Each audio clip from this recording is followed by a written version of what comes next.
Assalamualaikum warahmatullahi wabarakatuh.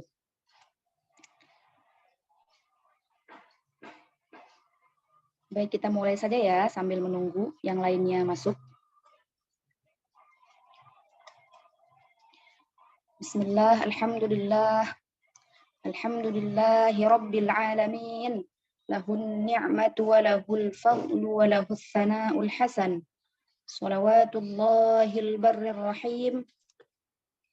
Wal malaikatil muqarrabin ala sayyidina Muhammadin asyrafil anbiya'i wal mursalin wa ala alihi wa sahabatihi at-tayyibin at-tahirin. Puji syukur kita ucapkan kepada Allah Subhanahu wa taala atas segala nikmat dan karunia-Nya yang telah Allah berikan kepada kita, sehingga dengannya kita bisa berkumpul di majelis ilmu yang berbahagia ini yang insya Allah diberkahi oleh Allah. Tak lupa salawat dan salam kita juga hadiahkan kepada baginda Nabiullah wa Rasulullah Muhammad sallallahu alaihi wasallam. Mudah-mudahan dengan bersalawat kepada Nabi dan para keluarga serta sahabatnya, acara kita dimudahkan, dilancarkan dan diberkahi oleh Allah dan menjadi wasilah kita menjadi semakin taat kepada Allah Subhanahu wa taala. Amin ya rabbal alamin. Seperti biasa, kita hadiahkan Al-Fatihah kepada baginda Nabiullah wa Rasulullah Muhammad sallallahu alaihi wasallam dan kepada Syekh Abdullah Al-Harari, kemudian kepada para guru-guru kita, para masyayikh kita, dan orang tua kita serta orang-orang mukmin yang telah mendahului kita. Al-Fatihah. A'udzu billahi minasy syaithanir rajim. Bismillahirrahmanirrahim. Alhamdulillahi rabbil alamin. Ar-Rahmanir Rahim. Maliki yaumiddin. Iyyaka na'budu wa iyyaka nasta'in. Ihdinas siratal mustaqim. Siratal ladzina an'amta 'alaihim ghairil maghdubi 'alaihim waladdallin. Allahumma awsil thawaba ma tuqabbala min a'malina as-salihah liman dzakarnahu wa liman hadara fi hadzal majlis. Amin. Baik, apa kabar semuanya? Semoga senantiasa diberikan kesehatan, diberikan kesempatan dan kekuatan dalam melaksanakan ketaatan. Alhamdulillah sekarang kita sudah berada di bulan Sya'ban. Semoga Allah berikan kita kesehatan dan panjang umur dan merasakan nikmatnya beribadah di bulan Ramadan. Allahumma barik lana fi Sya'bana wa ballighna Ramadan. Amin. Baik, ini seharusnya kita sudah masuk ke bab 9 ya, pelajaran ke-9, namun ada request kita diminta ulang dari bab 7, nggak apa-apa. Karena semakin sering kita mengulang, maka semakin bagus. Kita ulang bab 7 ya, itu sudah di-share screen oleh host sejak tadi. Mari kita baca Arabnya dulu. Coba saya mau dong feedback dari partisipannya, dari pemirsa. Kita mulai ya gitu, ketik aja mulai kayak gitu, biar saya tuh berasa nggak ngomong sendiri. Oh iya, ini taklim untuk laki-laki dan perempuan, karena mengajar itu tidak hanya mengajar anak-anak atau mengajar siapapun itu, tidak hanya oleh ibu-ibu atau mbak-mbak, tapi juga bisa dilakukan oleh mas-mas atau bapak-bapak. Baik. Barakallahu fikum. Bismillahirrahmanirrahim. Jadi kajian kita yang ke-7 ini adalah judulnya La ilaha illallah. Sebagaimana yang sudah saya jelaskan dari awal, jadi Saqafah ini dari pertama sampai bab yang akan kita baca ini, itu sedikit demi sedikit menjelaskan, menanamkan kepada orang yang akan kita ajarkan, itu sifat 13. Yang mana sifat 13 bagi Allah ini adalah wajib diyakini dan difahami maknanya oleh setiap mukallaf. Nah, oleh karenanya dari kecil sudah dikasih ini nilai-nilai akidah ini gitu. Dan metode yang ada dalam kitab Tsaqofah ini tidak sedikit demi sedikit dimasukin, kayak yang pertama di bab pertama dimasukin ajaran atau keyakinan bahwasanya Allah pencipta segala sesuatu. Kemudian ditanamkan juga dalam diri seorang anak bahwasanya Allah yang menciptakan kita, maka Allah tidak serupa dengan kita. Ditambah lagi di kajian berikutnya dengan ayat laisa kamitslihi syai' yang merupakan ayat yang paling jelas dalam menjelaskan akidah tanzih. Menjelaskan bahwasanya kita berikan kepada anak-anak ini loh, ini ajaran yang kita ajarkan ini bukan dibuat-buat gitu. Tapi emang inilah yang sebenarnya diajarkan oleh Al-Qur'an, yang diajarkan oleh para nabi, yang diajarkan oleh para sahabat, tabi'in, atba'ut tabi'in, sampai kepada ulama kita sekarang ini, sampai kepada kita saat ini, inilah ajarannya. Nah, jadi jangan dianggap supaya tidak ada anggapan, loh ini apa ini gitu, kok kayak baru dengar seperti itu. Nah, jadi dipertegas lagi dengan ayat laisa kamitslihi syai', bahwasanya Allah tidak serupa dengan segala sesuatu.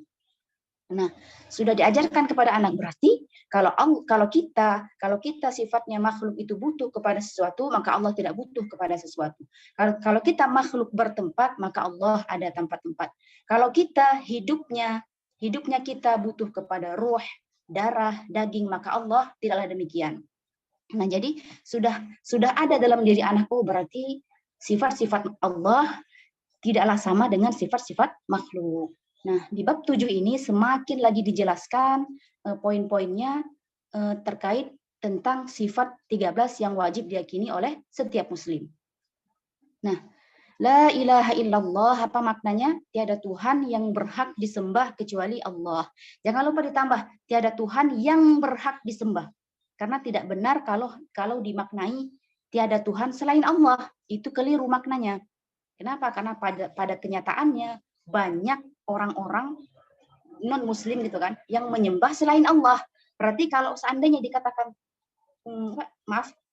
saya tambahkan lagi, jadi banyak orang yang menjadikan Tuhan selain Allah gitu. Berarti kalau maknanya tiada Tuhan selain Allah, sama saja mengatakan semua Tuhan yang disembah, baik semua Tuhan yang disembah oleh orang-orang non-muslim itu juga Allah. Nah, itu salah dong, keliru. Jadi yang benar adalah tiada Tuhan yang berhak disembah kecuali Allah. Dan ini sesuai dengan arti dalam bahasa Arab. Karena al-ilah, apa arti al-ilah? Ilah itu artinya apa dalam kamus bahasa Arab? Al-ma'budu bihaq, yang berhak disembah. Jadi diingat-ingat, jangan pernah lupa ketika kita menjelaskan kepada orang makna la ilaha illallah adalah tiada Tuhan yang berhak disembah kecuali Allah. Baik. Kemudian kita baca Arabnya ya. Bismillah, qala al-muallif rahimahullah, Allahu hayyun la yamut. Allahu hayyun la yamut. Allahu hayyun la yamut.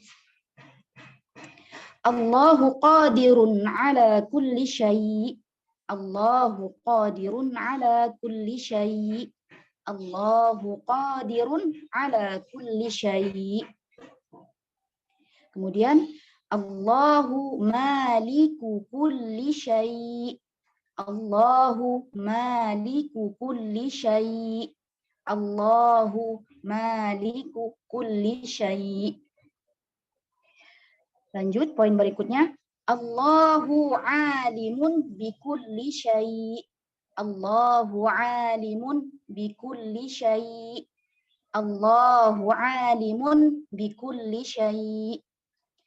Terakhir, Allahu la yakhfa alaihi syai'. Allahu la yakhfa alaihi syai'. Allahu la yakhfa alaihi syai'. Nah, kita baca maknanya. Kita baca dulu semuanya, baru nanti kita jelaskan per poin. Maknanya, Allah hidup. Allahu hayyun la yamut. Allahu hayyun, tidak pernah mati. La yamut, tidak pernah mati atau punah. Allahu qadirun ala kulli syai'. Allah maha kuasa atas segala sesuatu. Kemudian Allahu maliku kulli syai'. Allah adalah pemilik segala sesuatu. Allahu alimun bi kulli syai'. Allah mengetahui segala sesuatu. Kemudian Allahu la yakhfa alaihi syai'. Allah tidak ada sesuatu pun yang samar dan tersembunyi baginya. Nah, baik, kita jelaskan. Nah, sebagaimana saya jelaskan sebelumnya adalah ini juga merupakan tambahan dari penjelasan sifat 13 bagi Allah. Itu nanti saja. Ya, baik. Terima kasih. Jadi Allahu Hayyun. Nah, wajib diyakini bahwasanya Allah yang kita sembah, Allah Tuhan kita yang menciptakan kita itu disifati dengan sifat hidup. Nah, namun ingat sebelumnya sudah ditekankan bahwasanya Allahu la yushbihuna. Allah tidak serupa dengan makhluknya. Allah tidak serupa dengan kita. Kalau kita hidup, manusia hidup, butuh kepadanya ruh, butuh kepada ruh, butuh kepada jasad, butuh kepada darah. Kalau kita nggak ada darah, nggak bisa hidup. Kehabisan darah langsung meninggal. Kalau kita nggak ada daging, juga terlalu kurus, nggak ada daging sampai hanya ada tulang seandainya, maka kita juga tidak bisa hidup. Jadi hidupnya kita butuh kepada ruh, darah, daging, tulang, sumsum, apalagi otot, jaringan-jaringan yang mengikat antara otot sehingga kita bisa bergerak gitu ya. Itu semua untuk makhluk. Sedangkan Allah tidaklah serupa hidupnya dengan hidupnya kita. Allah tidak butuh kepada ruh, hidupnya Allah tidak butuh kepada ruh, hidupnya Allah tidak butuh kepada darah, daging, dan lain sebagainya. Karena Allah tidak serupa dengan makhluknya. Insya Allah, kalau mereka sudah faham sebelumnya, sudah kita kasih pemahaman bahwasanya Allah tidak serupa dengan kita, maka berarti sifat hidupnya Allah tidak sama dengan hidupnya makhluk. Allah muttasifun bihayatin azaliyatin abadiyah. Hidupnya Allah itu azali, ada tanpa permulaan gitu. Sedangkan hidupnya kita dengan permulaan. Pada tahun 1990 kita belum ada. Nah, kemudian 91 baru ada. Bagi kita bermula hidup kita sejak tahun 91. Itu makhluk. Sedangkan Allah tidaklah demikian. Kemudian Allahu hayyun la yamut. Nah, salah satu sifat Allah yang wajib kita yakini juga apa? Allah hidup dan tidak pernah punah gitu. Al-baqa, Allah kekal.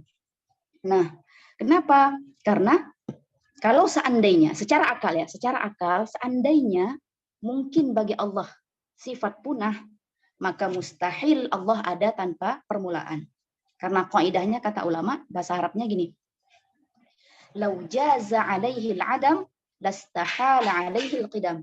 Kalau seandainya mungkin terjadi pada Allah kepunahan, maka mustahil Allah ada tanpa permulaan. Jadi sesuatu yang ada tanpa permulaan pasti ada tanpa penghabisan. Sedangkan kita makhluk, kita ada dengan permulaan. Nanti juga kita akan ada masanya, kita akan habis waktunya hidup di dunia ini. Kullu nafsin dha'iqatul maut. Setiap yang bernyawa pasti akan mati. Nah, tinggal menunggu giliran. Mungkin saja yang muda duluan atau yang tua duluan gitu ya. Kemudian yang muda belakangan, jadi tidak tahu kita kapan hidup kita akan berakhir. Maka di sini juga kita bisa masukkan lagi nilai akhlaknya kepada anak. Makanya anak-anak sekalian gitu ya, ataupun bahkan pada diri kita sendiri, mumpung masih hidup gitu kan, mumpung masih diberikan kesempatan hidup, yuk kita isi dengan ketaatan. Yuk kita isi dengan hal-hal yang positif, yang sekiranya bisa menjadi penolong kita nanti di kehidupan setelah kita mati. Seperti itu. Jadi akidahnya dapat, akhlaknya juga masuk. Kayak gitu. Jadi sambil ngajar akidah, sambil itu selipkan tentang akhlak juga. Bisa saja seperti itu gitu. Jadi kesimpulan dari poin yang pertama adalah kita wajib meyakini bahwasanya Allah hidup, hidupnya Allah tidak serupa dengan hidupnya makhluk. Allah hidup tanpa butuh kepada ruh, darah, daging, tulang dan lain sebagainya, dan Allah kekal. Allah tidak akan pernah punah. Seperti itu. Dan tidak bisa dibayangkan. Semua sifat-sifat Allah yang akan kita jelaskan nantinya, itu wajib kita yakini akan adanya sifat-sifat tersebut, Allah disifati dengan sifat-sifat tersebut tanpa kita bisa membayangkannya dan tidak boleh dibayangkan. Cukup kita meyakini dengan pasti dan tanpa membayangkannya. Karena seperti yang dijelaskan oleh Imam Dhunnun al-Misri, mahma tasawwarta bibalik fallahu bi khilafi dzalik. Apapun yang terlintas di pikiranmu tentang Allah, maka Allah tidak seperti itu. Ditegaskan lagi oleh hadis Rasulullah, la fikrata fir rabb, tidak boleh membayang-bayangkan Allah. Karena beriman kepada Allah adalah dengan meyakini sifat-sifat yang wajib bagi Allah tanpa membayang-bayangkannya. Gitu. Jadi beriman kepada Allah bukan dengan membayang-bayangkan hakikat Allah, tapi dengan meyakini dengan pasti segala sifat-sifat Allah, itulah yang disebut dengan iman. Kemudian berikutnya, Allahu qadirun ala kulli syai'. Allah maha kuasa atas segala sesuatu. Nah, di sini ketika menjelaskan sifat kuasanya Allah, ini selalu berkaitan dengan makhluk saja. Artinya apa? Dengan sesuatu yang mungkin ada dan mungkin tiada secara akal. Kayak gitu.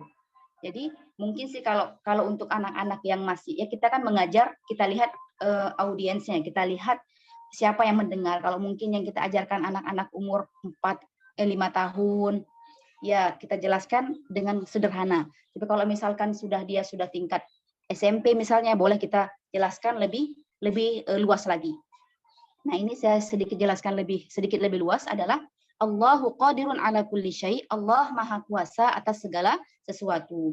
Nah, para ulama ketika menjelaskan tentang sifat kuasanya Allah, maka sifat kuasanya Allah ini hanya berkaitan dengan al-mumkinul aqli, sesuatu yang mungkin terjadi secara akal, yang mungkin ada dan mungkin tiada secara akal. Itu siapa yang mungkin ada dan mungkin tidak ada itu? Yaitu makhluk. Kita diterima oleh akal, kita hidup dan kita mati. Namun pada kenyataannya sekarang kita hidup. Nah, atas kudrah Allah lah kita bisa hidup seperti itu. Ya, jadi ini juga kita tanamkan dalam diri seorang anak bahwasanya segala sesuatu itu terjadi atas kuasanya Allah. Jadi tidak boleh protes atas apa yang telah Allah tetapkan. Ini semua terjadi atas kuasa Allah. Sekarang kita ditakdirkan oleh Allah untuk hidup, tidak mati. Nah, siapa yang menjadikan sifat hidup itu lebih unggul daripada yang mati? Allah. Jadi sifat kudrah Allah hanya berkaitan dengan sesuatu yang mungkin ada dan mungkin tiada secara akal. Nah, kenapa ini dijelaskan? Ketika mungkin ada pertanyaan yang nyeleneh ya, pertanyaan yang yang aneh gitu ya. Misalkan orang mengatakan na'udzubillah, jangan pernah nanya ke orang tentang ini ya. Tapi kalau misalkan ada yang nanya gitu, ada yang tanya, misalkan katanya, misalkan mampukah Allah menciptakan ataupun kuasakah Allah menciptakan Tuhan selainnya gitu misalkan, na'udzubillah. Nah, adanya Tuhan selain Allah itu mustahil. Nah, bagaimana jawaban kita? Jangan bilang iya, jangan bilang enggak. Karena dua-duanya itu sama-sama jawaban yang tidak tepat. Tapi kita katakan apa? Sifat kuasanya Allah tidak berkaitan dengan yang mustahil adanya. Tadi kita katakan apa? Sifat kuasa Allah hanya berkaitan dengan sesuatu yang mungkin ada dan mungkin tidak ada. Adapun adanya Tuhan selain Allah itu adalah mustahil. Maka ini tidak berkaitan dengan sifat qudrah Allah. Itu jawaban yang tepatnya. Dan ini dijelaskan untuk sekali lagi saya jelaskan untuk yang mungkin sudah tingkat SMP gitu ya, ataupun SD kelas 6 tuh mungkin sudah bisa. Jadi kalau yang di bawah itu mungkin belum saatnya gitu ya. Cukup kita jelaskan segala sesuatu terjadi atas qudrah Allah, atas kuasa Allah. Seperti itu. Berikutnya, Allahu maliku kulli syai'. Allah adalah pemilik segala sesuatu. Kita, siapa pemiliknya? Allah. Harta kita, siapa yang pemiliknya? Sejatinya adalah milik Allah yang Allah titipkan kepada kita. Nah, di sini juga kita bisa masukin nilai akhlak di sini kan ya. Nah, jadi orang yang sudah Allah titipkan memiliki sesuatu, maka dia wajib bersyukur. Nah, bagaimana syukurnya dia terhadap apa yang telah Allah berikan kepada dia? Dengan menggunakannya pada taat kepada Allah, dengan menggunakannya pada selain dengan tidak menggunakannya pada maksiat kepada Allah. Allah berikan nikmat waktu, maka gunakan waktu itu untuk taat kepada Allah. Allah berikan nikmat lidah, maka gunakan lidah itu untuk berkata yang baik. Allah gunakan lidah dan perangkat-perangkat lainnya yang sehingga kita bisa berbicara, maka berbicaralah hal-hal yang baik, seperti itu. Allah berikan harta kita, Allah berikan kita rumah, Allah berikan kita mobil, maka gunakanlah semuanya itu untuk taat kepada Allah. Gunakan rumah untuk apa? Untuk dijadikan majelis ilmu agama, masya Allah. Gunakan mobil yang kita punya untuk kemaslahatan, misalkan seperti itu. Jadi itu merupakan bentuk rasa syukur kepada Allah, dan ini syukur yang wajib adalah menggunakan segala sesuatu yang Allah berikan kepada kita, yang sejatinya adalah milik Allah, yang Allah berikan kepada kita untuk taat kepada Allah, tidak digunakan untuk maksiat. Nah, kemudian Allahu alimun bikulli syai'. Allah mengetahui segala sesuatu. Nah, kadang saya sering ketika menjelaskan ini, dan juga poin ini bawah juga ya, Allahu la yakhfa, itu juga merupakan tambahan penjelasan dari sifat maha mengetahuinya Allah. Allahu la yakhfa alaihi syai'. Allah tidak ada sesuatu pun yang samar dan tersembunyi baginya. Allahu alimun bikulli syai'. Nah, ini juga sifat al-ilm, merupakan salah satu dari sifat 13 yang wajib diyakini oleh setiap muslim. Nah, wajib diyakini bahwasanya ilmunya Allah tidaklah sama dengan ilmunya makhluk. Nah, ilmunya Allah adalah ilmu yang satu, artinya apa? Tidak la yatajaddad. Kalau kita kan apa sih yatajaddad itu kayak kita sekarang nggak tahu nih, kemudian belajar jadi tahu. Jadi ada upgrade gitu ilmu kita. Sedangkan ilmunya Allah tidaklah demikian. La yataghayyar, ilmunya Allah tidak berubah. Wala yazidu wala yanqus, tidak bertambah, tidak berkurang. Sedangkan ilmunya makhluk, sekarang tahu, 10 tahun yang akan datang lupa. Atau sebaliknya, tadinya nggak tahu karena belajar di kajian bersanad pilihan, jadi tahu. Alhamdulillah, itu ilmunya makhluk. Sedangkan ilmunya Allah tidaklah demikian. Nah, kemudian Allah tidak ada sesuatu pun yang samar dan tersembunyi baginya. Nah, jadi ini saya kadang tanamkan dalam diri anak untuk tidak bohong, gitu ya. Nah, berarti kalian tahu ya, Allah Maha mengetahui. Nah, walaupun saya tidak tahu apa yang kamu lakukan kepada anak, walaupun ibu tidak tahu apa yang kamu lakukan, namun Allah tahu. Nah, makanya jangan pernah berbohong. Gitu, katakan yang benar, walaupun itu misalkan hal kamu melakukan kesalahan, lantas jangan berbohong gitu, karena walaupun ibu tidak tahu, Allah Maha tahu. Sesuatu yang dalam pandangan manusia, dalam pengetahuan manusia itu samar, maka itu tidaklah samar bagi Allah. Seperti itu. Jadi Allahu la yakhfa alaihi syai', ini merupakan tambahan penjelasan dari Allahu alimun bikulli syai'. Allah mengetahui segala sesuatu.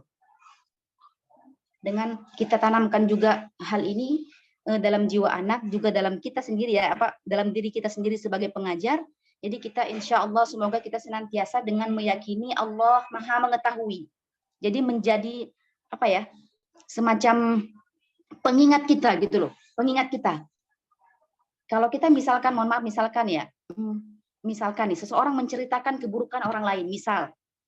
Nah, orang itu ya emang tidak tahu gitu, karena nggak dengar, tapi Allah tahu gitu. Jadi hal ini membuat kita mudah-mudahan dengan meyakini ini, dengan meyakini maknanya, memahami maknanya, juga bisa memberikan pengaruh positif bagi perilaku kita. Kita yakin Allah Maha mengetahui, maka kita bisa terhindar dari hal-hal yang dilarang, atau hal-hal yang maksiat kepada Allah, seperti itu. Jadi dalam bab 7 ini ada 4 sifat yang dijelaskan tentang 4 sifat Allah yang dijelaskan dalam bab ini. Yang pertama apa? Al-Hayy. Kemudian juga ada Al-Baqa di sini juga. Kemudian Al-Qudrah, sifat maha kuasa Allah. Kemudian Al-Alim, Allah maha mengetahui. Seperti itu. Al-Malik, Allah maha memiliki segala sesuatu. Demikian penjelasan di bab 1. Silahkan jika ada yang ingin ditanyakan sebelum kita lanjut ke bab 1, bab 7. Nanti kita akan lanjut ke selanjutnya. Oh, belum ya. Ini kita lanjut ke zikir dulu ya. Zikir. Bismillah. Zikirnya Hasbiyallahu la ilaha illahu alaihi tawakkaltu wa huwa rabbul arsyil azim.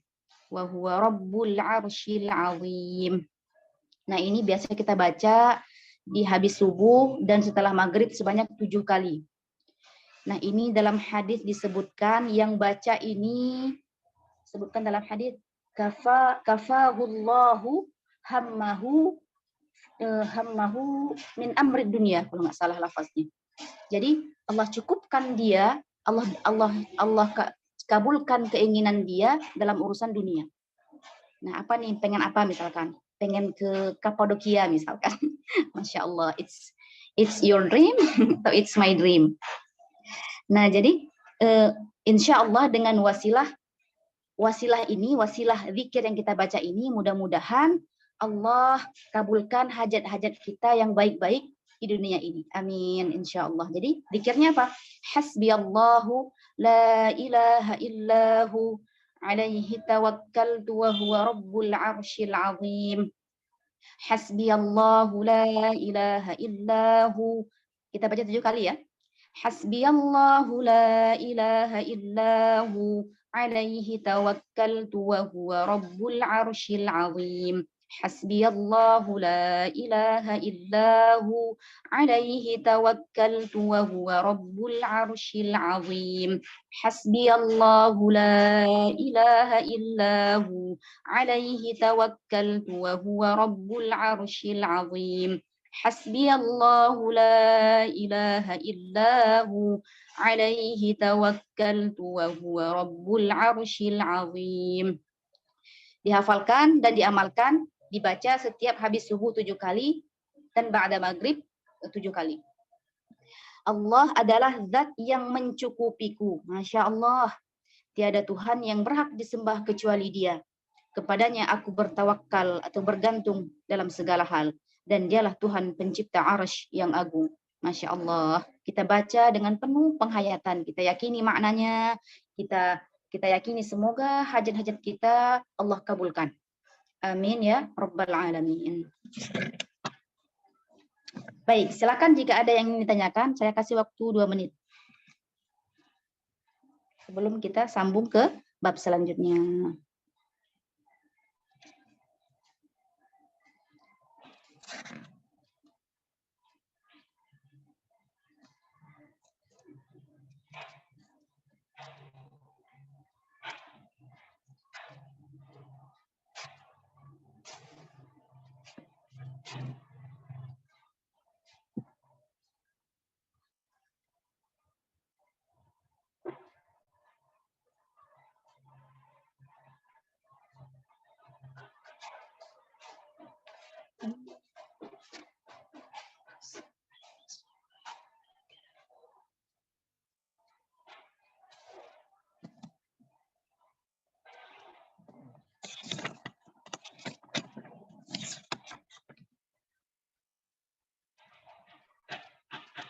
Alhamdulillah.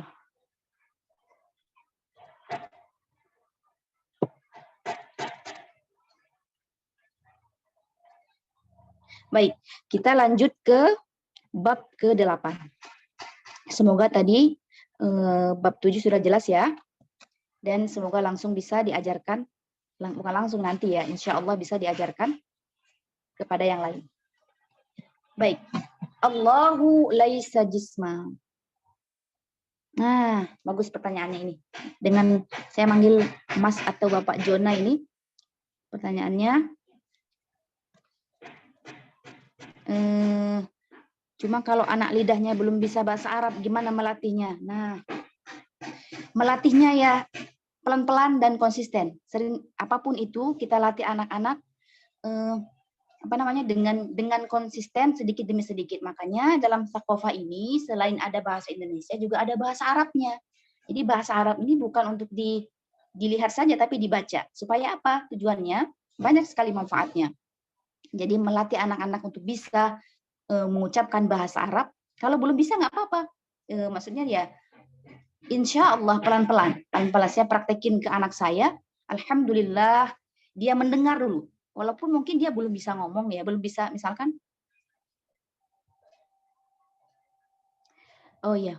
Nah, makanya itulah peran kita sebagai orang tua untuk mengajarkannya. Kalau ada yang misalkan hurufnya, makhrajnya tidak tepat, kita yang meluruskannya. Oh iya. Sebentar ya. Mohon izin sebentar.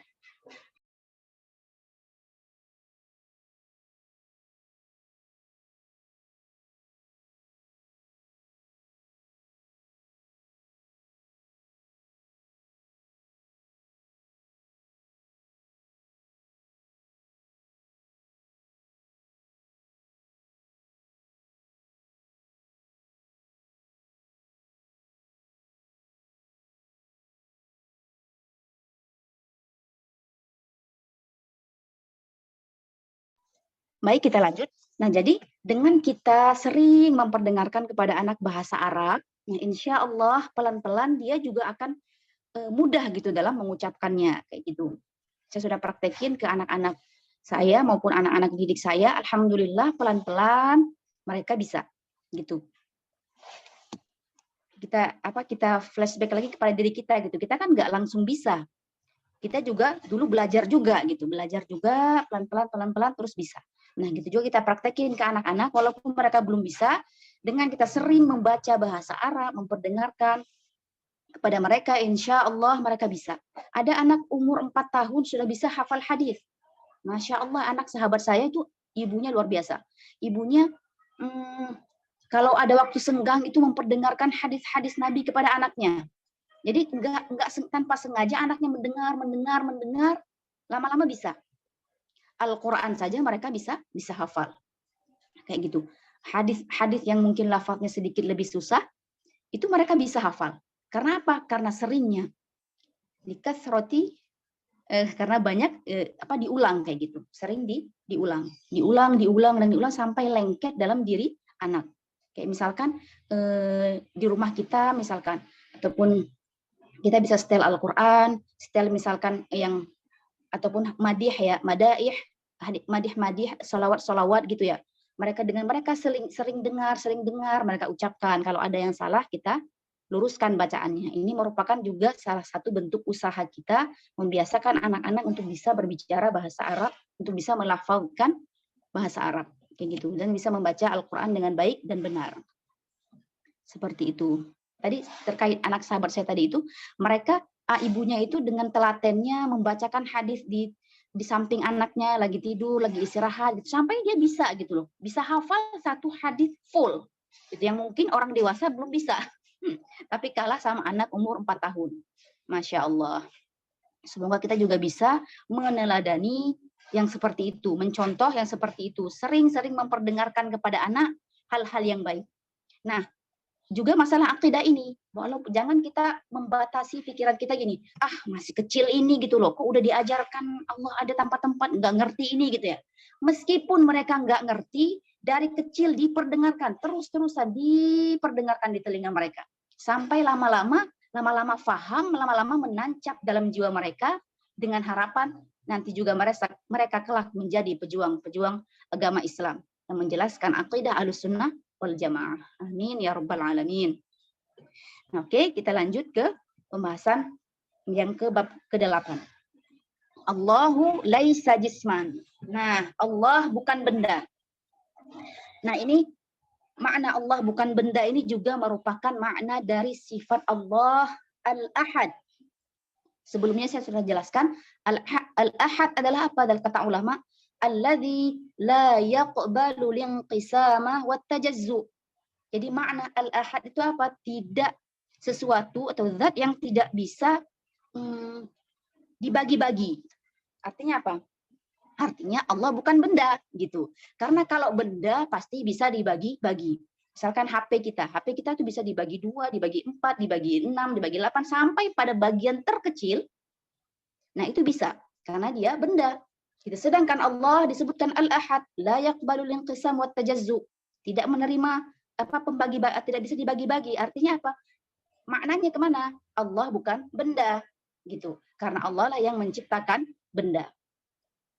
Kayak gitu. Jadi Allahu laisa jisman merupakan makna atau kesimpulan dari makna sifat Al-Ahad yang wajib kita yakini. Kemudian Allahu yara bila hadaqatin. Kita baca dulu Arabnya ya. Allahu yara bila hadaqatin.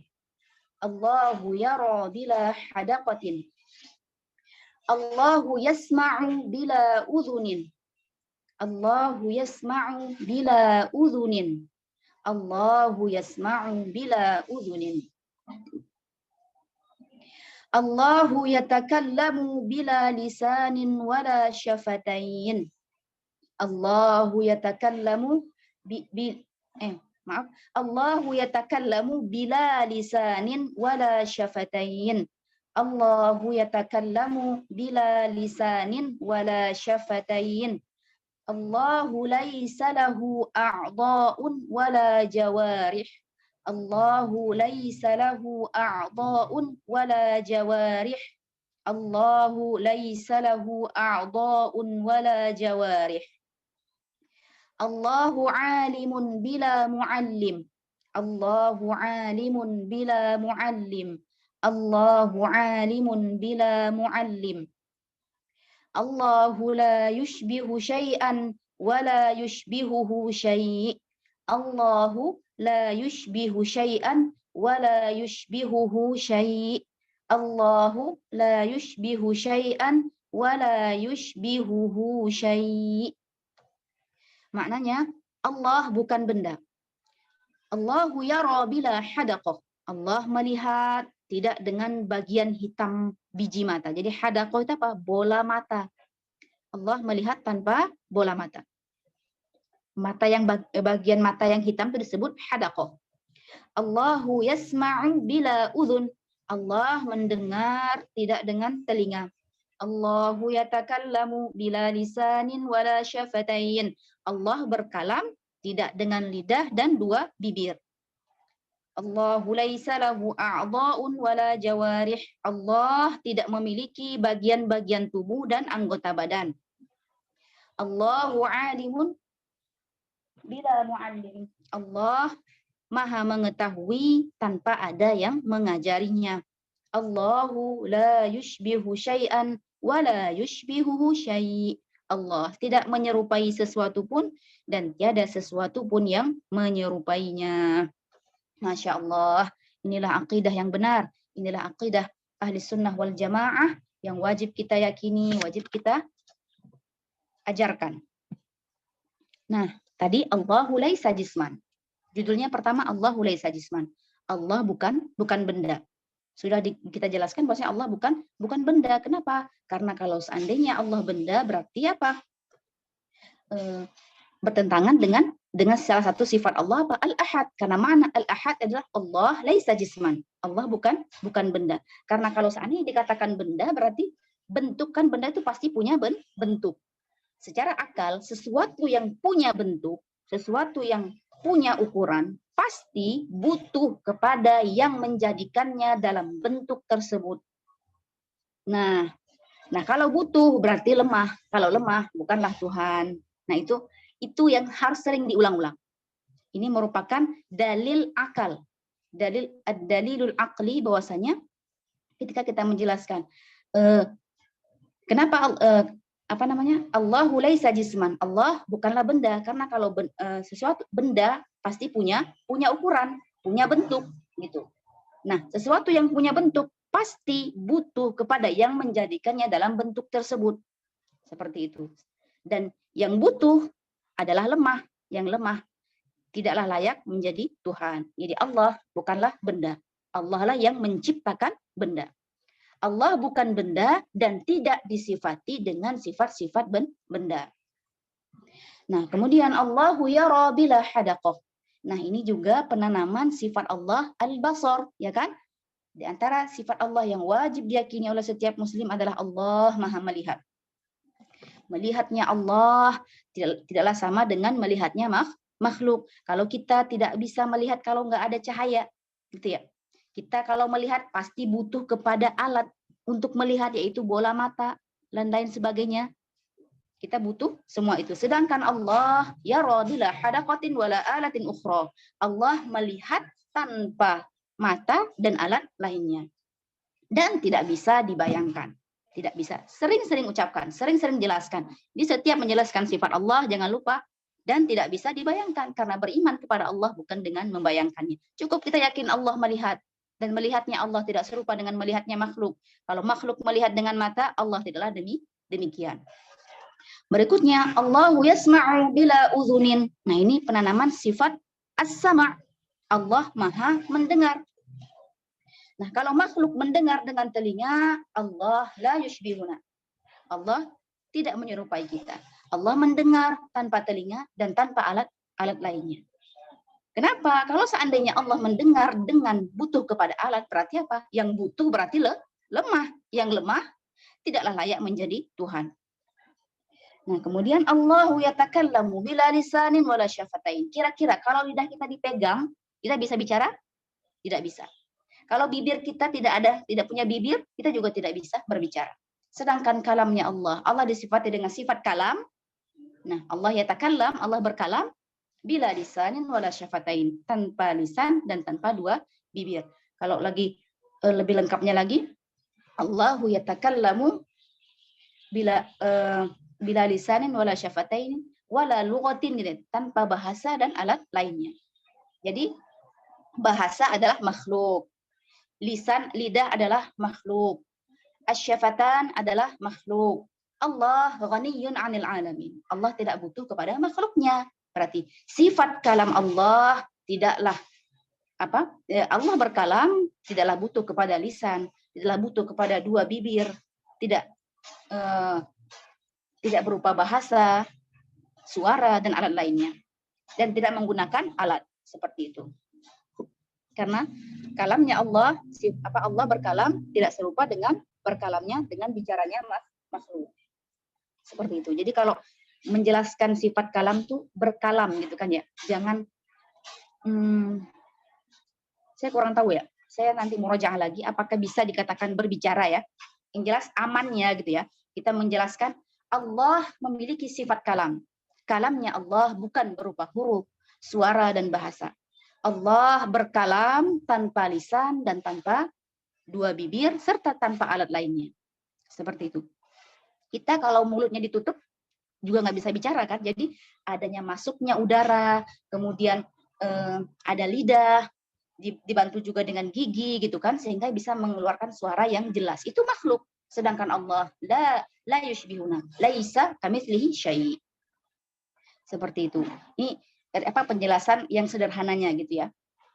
Kalau misalkan penjelasan lengkapnya, insya Allah lain waktu. Kemudian Allahu laisa lahu a'dha'un wala jawarih. Allah tidaklah memiliki anggota badan atau bagian-bagian tubuh dan anggota badan. Nah, kenapa? Karena yang demikian itu adalah makhluk, sedangkan Allah laisa bimakhluk. Allah bukanlah makhluk. Kemudian lagi dijelaskan Allahu alimun bila muallim. Allah mengetahui tanpa ada yang mengajarinya. Itulah sifat itulah bedanya. Sama-sama kita manusia bisa saja disebut alim gitu kan. Maksudnya dari segi kata alim gitu, orang yang berilmu. Nah, Allah juga disebut alim, maha mengetahui. Sama lafaznya, cuman beda maknanya. Gitu. Jadi kalau kita tahu dengan ada yang mengajari gitu. Bahkan kalau dalam ilmu agama kita tidak boleh kalau dalam masalah ilmu agama belajar sendiri gitu ya, otodidak. Mau tahu tentang apa nih misalkan, tentang akidah, baca buku aja gitu, nggak bisa. Harus ada gurunya. Gurunya yang bagaimana? Guru yang thiqah. Thiqah itu apa ya? Terpercaya gitu. Yang mana dia tidak akan menyampaikan ilmu di luar yang dia dapatkan gitu. Artinya apa? Punya sanadnya gitu. Dia dapat ilmu dari gurunya, misalnya guru Asia. A ini dapat guru dari B. A dapat ilmu dari B. Kemudian B dapat ilmu dari C. C dapat ilmu dari D. D dapat ilmu dari E dapat ilmu dari F sampai sambung ke Rasulullah. Itulah namanya guru yang thiqah, ada sanadnya. Jadi bukan guru yang sekedar pinter, tapi ilmunya dari hasil baca buku. Gitu. Kenapa? Karena sekedar baca buku itu bisa saja buku itu bisa jadi salah atau dia yang salah memahami. Jadi mengetahuinya makhluk itu pasti harus ada yang mengajarkannya gitu supaya selamat gitu. Seperti itu. Sedangkan Allahu alim bila muallim. Sedangkan Allah mengetahui tanpa ada yang mengajarinya. Seperti itu. Ini saya singgung juga, kita bisa singgung masalah tadi ya. Saya singgung bahwasanya kita dalam mengambil ilmu itu haruslah dari orang yang thiqah, terpercaya keilmuannya, yang dia nggak ngarang-ngarang sendiri gitu ya. Jadi apa yang kita sampaikan itu merupakan yang diajarkan oleh guru kita. Yang guru kita sampaikan juga yang diajarkan oleh guru beliau. Yang guru beliau sampaikan juga yang diajarkan oleh gurunya lagi sampai ke para sahabat, sampai kepada Rasulullah Shallallahu Alaihi Wasallam. Seperti itu. Terakhir ditutup dengan sebuah kalimat yang sangat indah yang sering kita ucapkan. Allahu la yushbihu syai'an wa la yushbihuhu syai'. Ini juga merupakan makna dari firman Allah, laisa kamitslihi syai'. Allah tidak menyerupai sesuatu pun dan tiada sesuatu pun dari makhluknya yang menyerupainya. Demikian. Kemudian dilanjut lagi.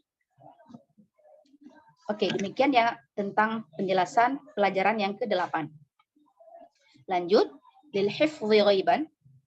Untuk dihafalkan juga, subhanallahi wa bihamdihi la quwwata illa billah. Subhanallahi wa bihamdihi la quwwata illa billah. Nah, kita sering membaca ini kan ya ketika kalau ini subhanallahi subhana rabbiyal a'la wa bihamdihi itu ketika sujud kan ya. Ketika ruku' subhana rabbiyal azimi wa bihamdihi. Nah, ini tuh dihafalkan juga mungkin salah satu zikir juga subhanallahi wa bihamdihi la quwwata illa billah. Maha suci Allah dan dengan memujinya tiada kekuatan untuk melakukan ketaatan kecuali dengan pertolongan Allah. Nah, la quwwata la haula wala quwwata illa billah juga sempat kita jelaskan sebelumnya itu merupakan salah satu zikir yang bisa menghilangkan kegalauan, kesedihan, kegundahan dalam hati kita. Kemudian subhan kan ya, maha suci Allah. Maha suci Allah dari menyerupai makhluknya. Jadi sebenarnya doa-doa yang kita lantunkan dalam sholat kita itu adalah merupakan tanzihullah. Ketika kita bersujud kita baca subhana rabbiyal a'la wa bihamdi. Maha suci Tuhanku dari menyerupai makhluknya. Itu maknanya. Subhana rabbiyal a'la wa bihamdi. Dan dengan memujinya. Jadi Masya Allah ketika kita faham maknanya, jadi ketika kita baca itu pun ketika kita sholat insya Allah bisa membantu kita untuk lebih khusyuk kan ya, kalau kita faham maknanya, faham doa-doa yang kita baca dalam sholat. Jadi salah satunya apa yang kita baca saat rukuk dan sujud itu kita baca subhana rabbiyal a'la, maha suci Allah yang maha tinggi derajatnya, maha suci Allah dari menyerupai makhluknya. Jadi makna subhanallah itu maha suci Allah dari menyerupai makhluknya.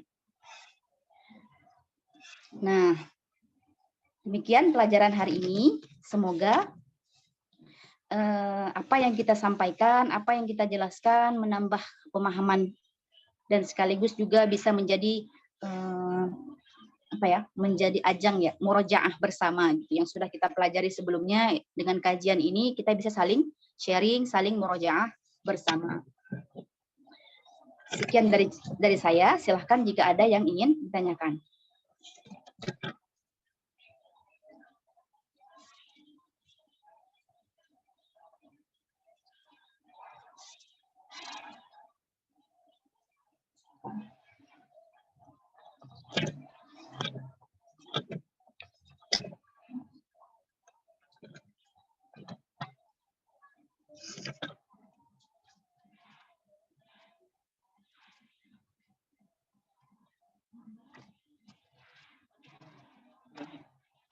Belum bicara lagi, Bang.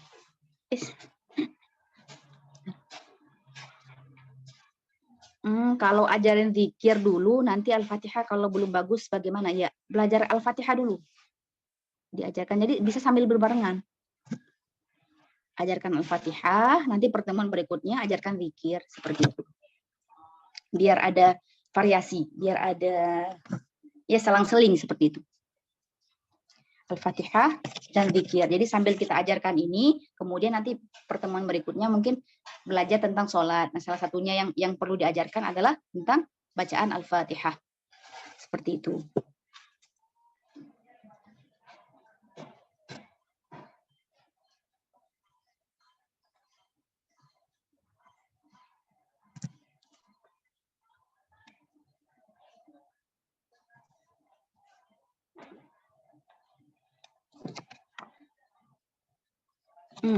Nanti insya Allah kajian yang bab 9 dan bab 10 juga nggak kalah serunya, insya Allah. Dan di bab 10 itu adalah terakhir yang menjelaskan secara ringkas gitu. Karena kalau bab 11 udah agak panjang penjelasannya. Sudah sedikit ditambah penjelasannya. Begitulah metode para ulama. Jadi seorang pengajar yang bertakwa kepada Allah adalah mereka yang mengajarkan dari hal yang sederhana, kemudian ditambah lagi penjelasan lebih luas dan lebih luas.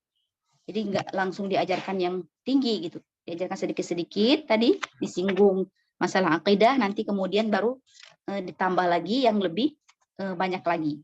Kayak gitu. Jadi sampai bab 10 itu terakhir yang agak simpel-simpel gitu. Kemudian yang 11, yang bab 11 baru kemudian agak panjang penjelasannya.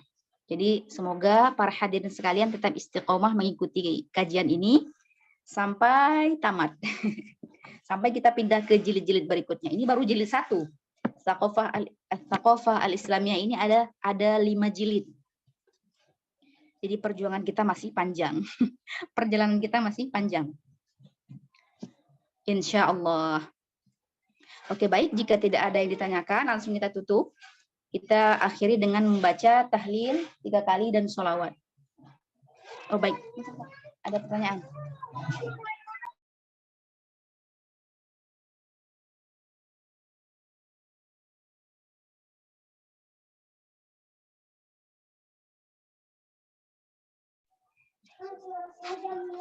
Ya, sebentar.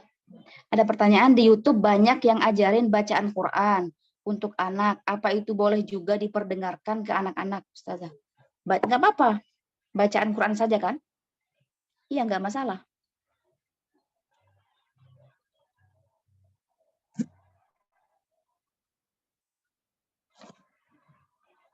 Cuman kalau saya sih nggak pernah. Ya, kalau di YouTube, kalau misalkan dia mendengarkan membaca Al-Quran dari YouTube, ya nggak ada salahnya gitu. Seperti itu. Artinya belajar di YouTube juga boleh, gitu kan? Belajar ilmu agama lewat YouTube, maksudnya ya, boleh. Tapi ada tapinya. Tapi tahu dulu nih, kalau yang mengajar itu adalah guru yang fiqh, adalah guru yang berakidah Ahlus Sunnah wal Jamaah, adalah guru yang memiliki sanad keilmuan. Kalau itu sudah mantap syarat-syaratnya, nggak apa-apa, nggak masalah gitu deh. Banyak guru-guru kita juga yang udah yang punya channel di YouTube yang bisa didengarkan di YouTube seperti itu.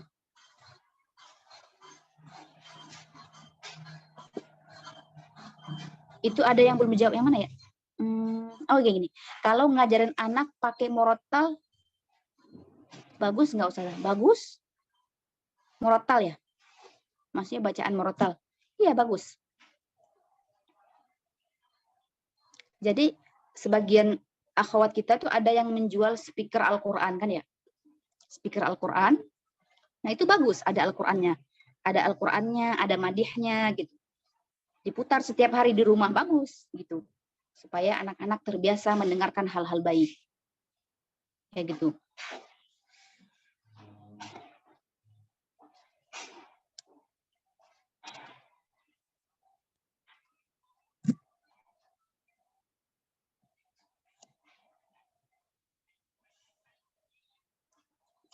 Baik ya, saya rasa cukup ya. Mudah-mudahan apa yang saya sampaikan bisa memberikan manfaat kepada kita semua. Mohon maaf atas segala kekurangan. Kita akhiri dengan membaca tahlil dan sholawat. لا إله إلا الله لا إله إلا الله لا إله إلا الله. اللهم صل على سيدنا محمد وعلى آله وصحبه وسلم. اللهم صل على سيدنا محمد وعلى آله وصحبه وسلم. اللهم صل على سيدنا محمد وعلى آله وصحبه وسلم. ربي اغفر لي وللمؤمنين والمؤمنات ربي اغفر لي وللمؤمنين والمؤمنات ربي اغفر لي وللمؤمنين والمؤمنات. والحمد لله رب العالمين. بارك الله فيكم. أكرمكم الله. السلام عليكم.